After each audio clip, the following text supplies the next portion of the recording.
SMG Word Daily with Father Jason. We are on the 9th SMG Word for our Lenten journey, ang ikasyam na wika sa panahon ng Kwaresma.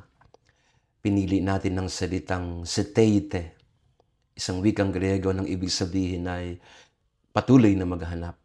Seteite ay to keep seeking.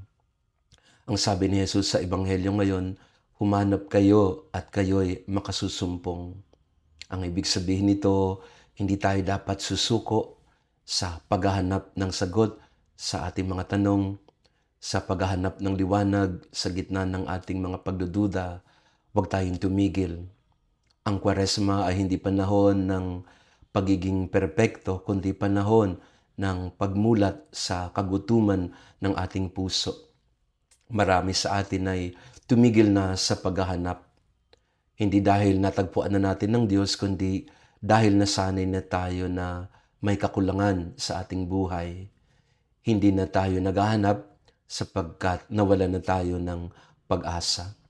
Nasanay na sa kawalan ng tiwala. Nasanay na sa kadiliman. Nasanay na sa kasalanan. Kaya tinatawag tayo muli ni Jesus, humanap, patuloy na maghanap, seteite, huwag sumuko.